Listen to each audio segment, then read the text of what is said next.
তারপর প্রক্ষালন করলেন, করে শীতল করলেন, উজ্জ্বল করলেন। শুধু শীতল না, তার সঙ্গে উজ্জ্বল। নিজের চিত্রটা যেমন তেমন পরিষ্কার করে বাইরে দেখালেন। সেটা কেমন জায়গা হলো না, কৃষ্ণের বসার উপযুক্ত স্থান। এই যে বাইরে মন্দির করা আর খুব নাচা কোঁদা, মহাপ্রভু বললেন ভিতরের মন্দিরটা করো।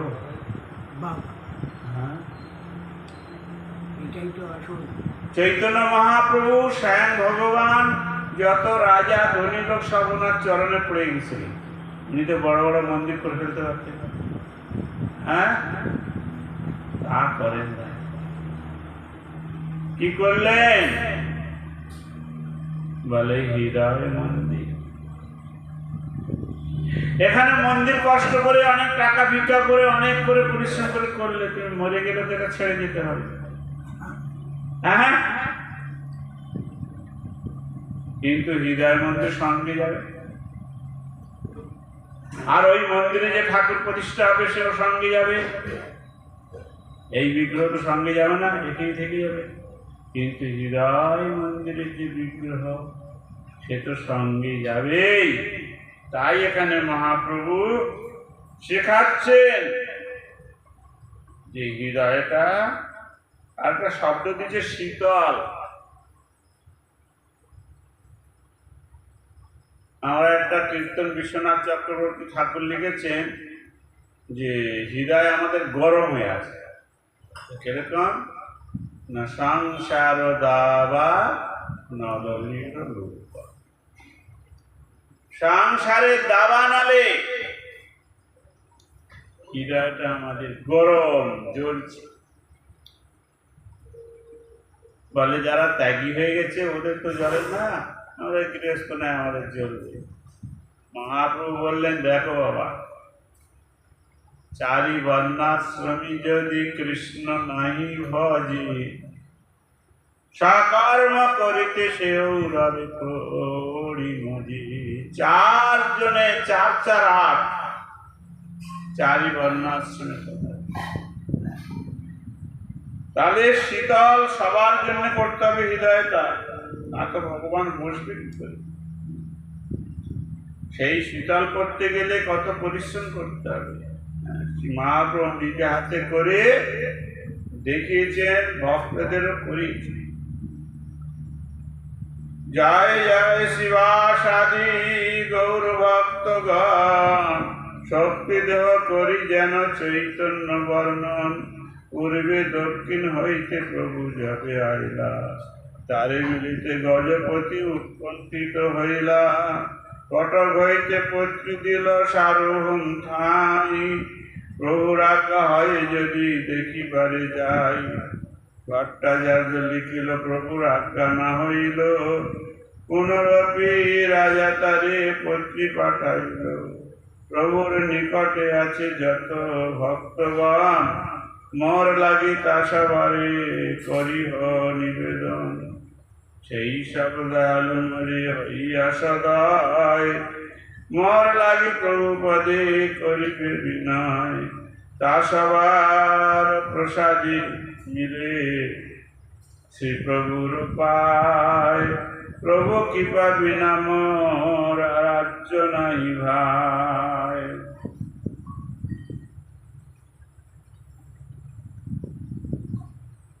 সার্বভৌম ভট্টাচার্যের কাছে রাজা প্রতাপ চিঠি দিয়ে মহাপ্রভুর দর্শন করতে বললো, আদেশ হচ্ছে না।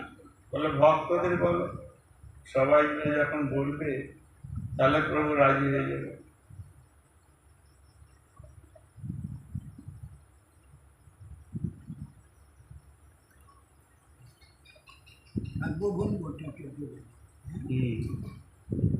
সার্বভৌম ভট্টাচার্যকে রাজা চিঠি দিয়েছে। নিত্যানন্দ কহে হইছে হয় কঞ্জন, যে তোমারে কহে করো রাজ দর্শন। হ্যাঁ, মহাপ্রভু যে তোমরা সবাই আমার পিছে পড়েছে, হ্যাঁ, রাজাকে আমার দর্শন করতে বলছে। আমি সন্ন্যাসী লোক, বিরক্তি বৈরাগী, হ্যাঁ, রাজা দর্শন করা আমার দ্বারা সম্ভব নয়। নিত্যানন্দ বলছে আমরা বলেছি নাকি রাজাকে দর্শন করুন, কিন্তু রাজার যে মনের ভাবটা সেইটা আপনার কাছে আমরা বলছি। আপনি রাজার কাছে যান বা রাজা আপনার কাছে আসুন, ওসব না আমাদের কোনো ব্যাপার। আমরা এই রাজার মনের ভাবটা কিরকম সেটা একটু আপনাকে জানাবো। তবে একটা কথা আছে প্রভু, কিন্তু অনুরাগী লোকের স্বভাব এক হয়, ইষ্ট না পাইলে নিজ প্রাণ সে ছাড়ায়। যদি যাদের অনুরাগ হয়, সেই যার প্রতি অনুরাগ হবে তাকে না পেলে সে প্রাণ ত্যাগ করে। যাজ্ঞিক ব্রাহ্মণী সব তাহাতে প্রমাণ, কৃষ্ণ লাগি প্রতি আগে ছাড়িলে প্রাণ। হ্যাঁ, যাজ্ঞিক পত্নীগুলো সব কৃষ্ণের কাছে যাচ্ছে, একজন তার পত্নীকে ধরে ঘরের মধ্যে ঢুকিয়ে দিয়ে বাইরে থেকে শিকল লাগিয়ে দিল। এবার যা কি করে যাবে? বলছে আচ্ছা তোমার সঙ্গে আমার বিয়ে হয়েছে, বিয়েটা কার হয়েছে? শরীরে, আত্মার বিয়ে হয় না। শরীরে বিয়ে করেছ, এই শরীর তোমার থাকলো। হ্যাঁ, আমি চললাম আমার প্রভুর কাছে।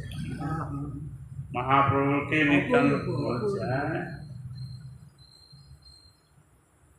আত্মা শরীর, হ্যাঁ, দ্বারা সেই ভগবানের সেবা। এ শরীর তো পঞ্চভৌতিক শরীর, নশ্বর।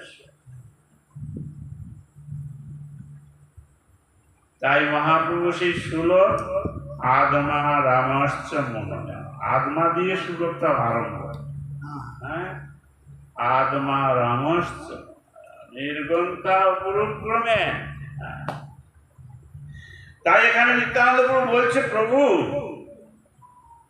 আপনি দর্শন দেন আর না দেন ওটা আমরা বলছি না, আপনি সন্ন্যাসী লোক ঠিকই আছে, কিন্তু আপনি তো সেই কৃষ্ণ না, ওই যাজ্ঞিক পত্নী যে আর জন্য প্রাণ ত্যাগ করে চলে এসেছিল।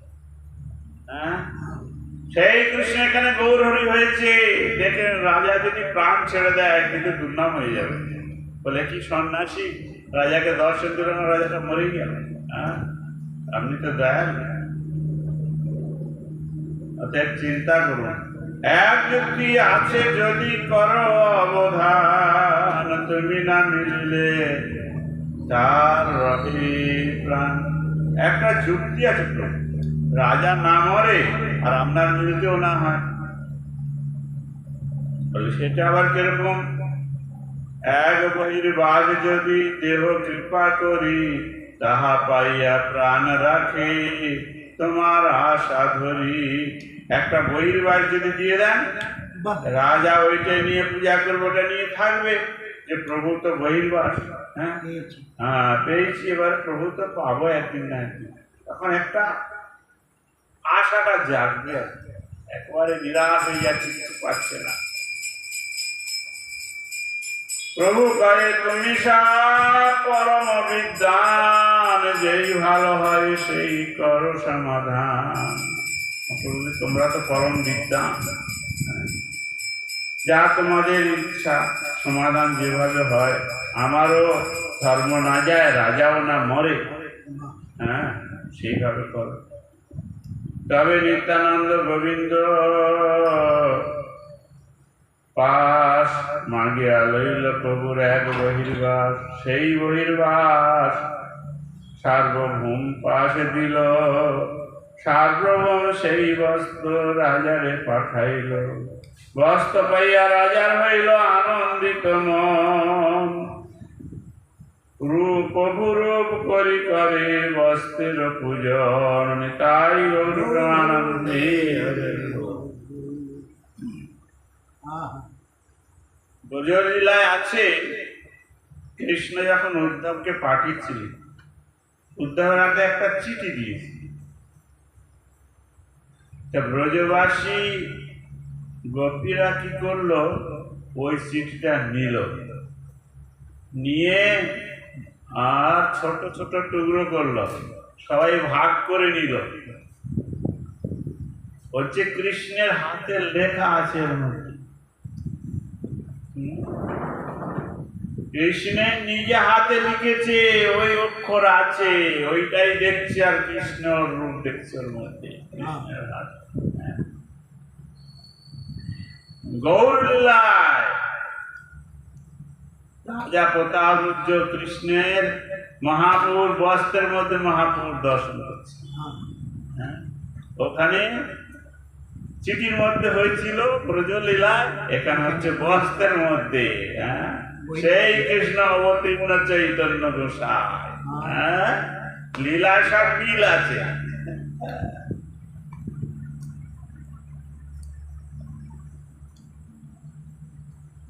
সেই বহির্বাস সার্বভৌম পাশ দিল, সার্বভৌম সেই বস্ত্র রাজারে পাঠাইল। বস্ত্র পাইয়া রাজার হইল আনন্দিত মন, প্রভু রূপ করি করে বস্ত্রের পূজন। রামানন্দ রায় যাবে দক্ষিণ হইতে আইলা, প্রভু সঙ্গে রহিতে রাজাকে নিবেদন করিলা। রামানন্দ রায় আসলেন দক্ষিণ দেশ থেকে। তিনি রাজার কাছে বললেন যে আমি মহাপ্রভুর কাছে থাকবো, আপনি কৃপা করে আমি এই চাকরিটা করছিলাম, এই চাকরি থেকে আমার ছুটি দিয়ে দেন, এখন আমি প্রভুর কাছে থাকবো।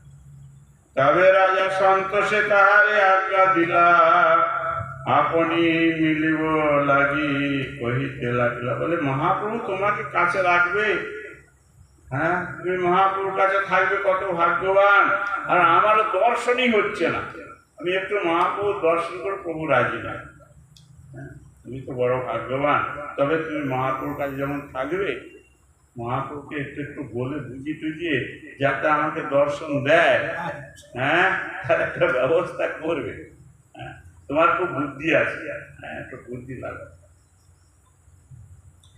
মহাপ্রভুর মহাকৃপা করেন তোমারে, মরে মিলিবারে অবশ্য সাধিবে তাহারে। একসঙ্গে দুইজন ক্ষেত্রে যাবে আইলা, রামানন্দ রায় তবে প্রভুরে মিলিলা। কটক থেকে দুজনে একসঙ্গে পুরীতে আসলেন, রাজা আর রামানন্দ। রামানন্দ রায় তো মহাপ্রভুর সোজাসুজি চলে গেল, রাজার তো আদর্শ নেই, সে বেচারি যেতেই পারল না। প্রভু পদে প্রেম ভক্তি জানাইল রাজার, প্রসঙ্গ পাইয়া ওই সে কহে বারবার। রাজমন্ত্রী রামানন্দ ব্যবহারে নিপুণ, রাজপ্রীতি কহি দ্রবাইল প্রভুর মন। উৎকণ্ঠাতে প্রতাপরুদ্ধ নারে রহিবারে, রামানন্দ সাধিলেন প্রভুরে মিলিবারে। রামানন্দ প্রভু পায় কইল নিবেদন, একবার প্রতাপরুদ্রকে দেখাও চরণ। সে বারবার ইধার উধার করে বলে, আর একবার চরণটা দর্শন করাও। প্রভু কহে রামানন্দ কহ বিচারিয়া, রাজাকে মিলিতে জুয়ায় সন্ন্যাসী হইয়া। হ্যাঁ সন্ন্যাসী হয়ে রাজার কাছে যেতে আছে, তুমি বলো তুমি তো পণ্ডিত। রাজার মিলনে ভিক্ষুকের দুই কুল নাশ, পরলোক রহুগুলোকে করে উপহাস। রামানন্দ কহে তুমি ঈশ্বর স্বতন্ত্র, কারে তোমার ভয় তুমি নহ পরতন্ত্র। বলে তুমি তো এমনি সন্ন্যাসী নয়, আপনি তো ভগবান, কে কি বলবে তো আপনার কি আসে যায়। রামানন্দ তো সব জানে, সব জানে। হ্যাঁ বলছে আপনি ভগবান, আপনার ওইসব কি কথা।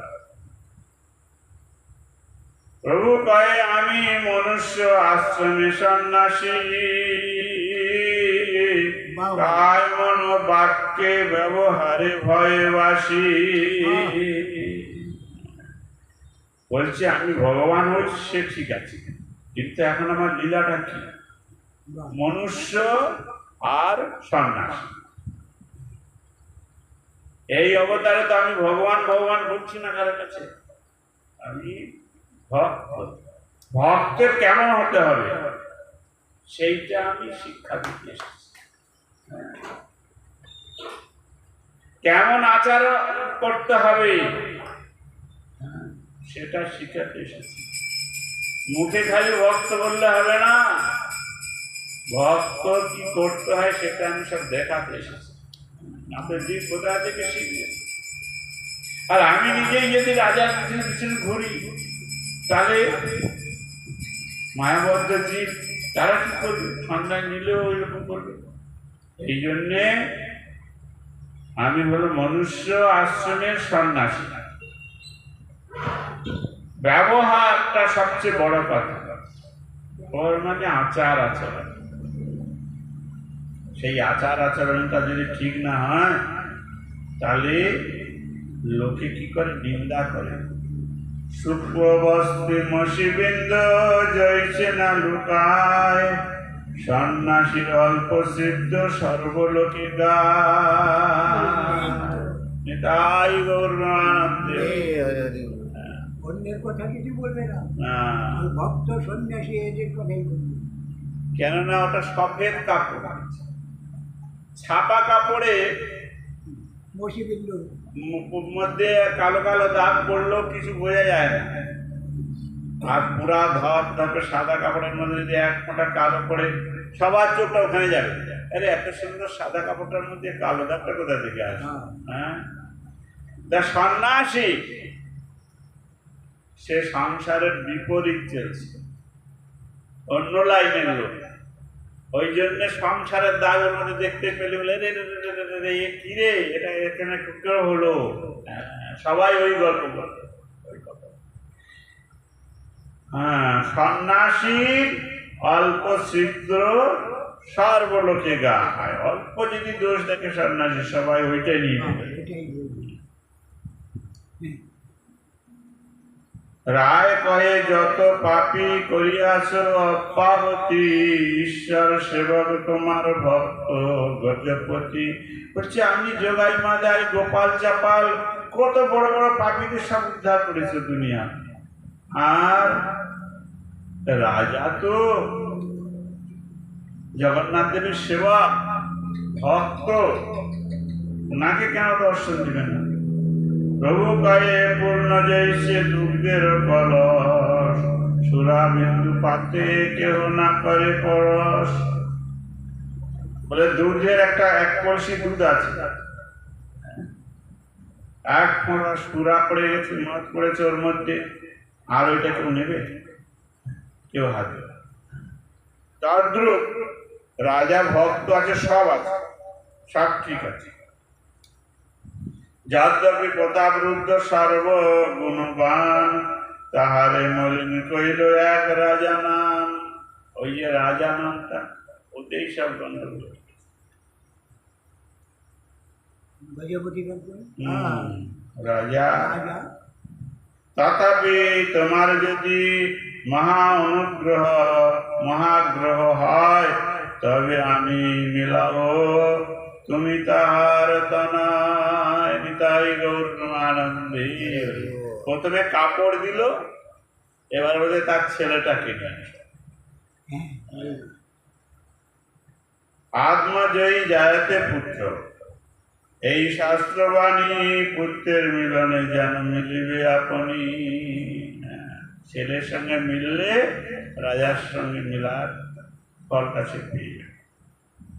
তবে রায় যাই সব রাজারে কহিলা, কর প্রভুর আজ্ঞায় তার পুত্রে লইয়া আইলা।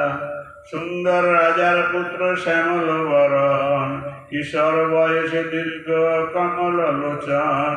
পীতাম্বর ধরে অঙ্গে রত্ন আভরণ, শ্রীকৃষ্ণ স্মরণে তিয় হইলা উদ্দীপন। তারে দেখি মহাপ্রভুর কৃষ্ণ স্মৃতি হইল, প্রেমাবেশে তারে মিলি কহিতে লাগিল। এই মহাভাগবত যাহার দর্শনী, গজেন্দ্র নন্দন স্মৃতি হয় সর্বজনী। মহাপ্রভু বলছে এই যে রাজার ছেলে, এ মহাভাগবত, সাধারণ নয়। সত্যি কথা, মহাপ্রভুর লীলার সময় যার জন্ম হয়েছে আর মহাপ্রভুর কাছে যাওয়ার যার ভাগ্য হয়েছে, সে সাধারণ কেন? আমরা যত অভাগা, দুর্ভাগা, হতভাগার দল এখন জন্ম হচ্ছে, মহাপ্রভুর সময় যাদের হয়েছে তারা তো ভাগ্যবান, মহাভাগবত। আবার জগন্নাথের সেবক, রাজার ছেলে মানেও তো রাজা হবে, জগন্নাথের সেবক। কৃতার্থ হইলাম আমি ইহার দর্শনে, এত বলে কইল তারে পূর্ণ আলিঙ্গনে। মহাপ্রভু তাকে আলিঙ্গন করলেন সেই বাচ্চারা। প্রভু পর্ষে রাজপুত্রের হইল প্রেমাবেশ, শ্বেত কম্প অস্তুতম্ব পুলক বিশেষ। কৃষ্ণ কৃষ্ণ কহে নাচে করয় রোদন, তার বাক্য দেখি স্বাগা করে ভক্তগণ। সেই বাচ্চা কিশোর রাজার ছেলে কৃষ্ণ কৃষ্ণ বলছে, কাঁদছে আর নাচছে। তার সেই অবস্থা দেখে সব ভক্তরা বলছে কি ভাগ্য। তবে মহাপ্রভু তারে ধৈর্য করাইল, নিত্য আসি আমায় মিলিহ, এই আজ্ঞা দিল। তুমি প্রতিদিন আসবে, হ্যাঁ, আমার সঙ্গে মিলে যাবে। বিদায় হইয়া রায়ে লইয়া রাজপুত্রে লইয়া, রাজার সুখ পাইল পুত্রের চেষ্টা দেখে। রাজা দেখছে ছেলে যখন গিয়েছিল তখন একরকম ছিল, আর যখন আসছে তখন অন্যরকম হয়ে গেছে। প্রেমময় হয়ে গেছে তার শরীরটা, চোখে জল, কৃষ্ণ কৃষ্ণ বলছে। পুত্রে আলিঙ্গন করি প্রেমাবিষ্ট হইলা, সাক্ষাৎ পরশ যেন মহাপ্রভুরে পাইলা। পুত্রের আলিঙ্গন করে রাজারও প্রেম এসে গেল, আর মহাপ্রভুর আলিঙ্গন পেলাম, এরকম মনের মধ্যে ভাব। সেই হইতে ভাগ্যবান রাজার নন্দন, প্রভুগণ মধ্যে হইলা একজন। এই মতো মহাপ্রভু ভক্তগণ সঙ্গে নিরন্তর ক্রিয়া করে সংকীর্তন অঙ্গে। আচার্যাদি ভক্ত করে প্রভুরে নিমন্ত্রণ, তাহা তাহা ভিক্ষা করে লইয়া ভক্তগণ। এই মতো নানা রঙ্গি কতদিন গেলা, জগন্নাথের রথযাত্রা নিকট আসিলা। প্রথমেই কাশী মিশ্র প্রভু বলাইল, পরিচা পাত্র সার্বভৌম বলাইয়া আনিল। 303 পাশে প্রভু হাসিয়া কহিল, গুন্ডিচা মন্দির মার্জন সেবা মা জিনিল। কাকে কাকে ডাকলেন? কাশী মিশ্র, পরিচা, সার্বভৌম, 3 জনকে ডেকে বললেন যে গুন্ডিচা মন্দির মার্জন যে কাজ সেবা, ওটাই আমি করবো, এবার আমার ভক্ত। পরিচা করে আমি সব সেবক তোমার, যে তোমার ইচ্ছা সেই কর্তব্য আমার। বিশেষে রাজার আজ্ঞা হইয়াছে আমারই, প্রভুর আজ্ঞা যেই সেই শীঘ্র করিবারে। রাজা আদেশ করে দিয়েছে, প্রভু যা চাইবে, যে আদেশ করবে সেইটা খুব তাড়াতাড়ি করবে। পরিচয়টাই করছি। তোমার যোগ্য সেবা নয় মন্দির মার্জন, এই এক লীলা করো যে তোমার মন। আরে আপনার যোগ্য নাই মন্দির মার্জন, কিন্তু এটা আপনার একটা লীলা। আচ্ছা ঠিক আছে, কিন্তু ঘর মার্জনী বহুত চাইয়ে, আজ্ঞা দেহ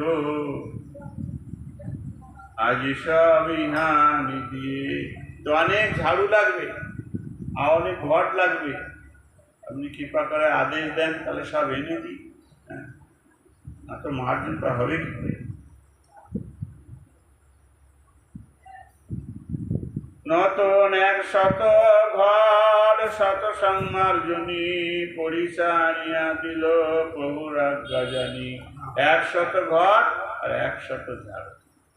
আর দিনে প্রভাতে লইয়া নিজগণ, শ্রীহস্তে সবার রঙ্গে লেপিল চন্দন। শ্রীহস্তে দিল সবারই এক এক মার্জনী, সবগণ লইয়া প্রভু চলিল আপনি।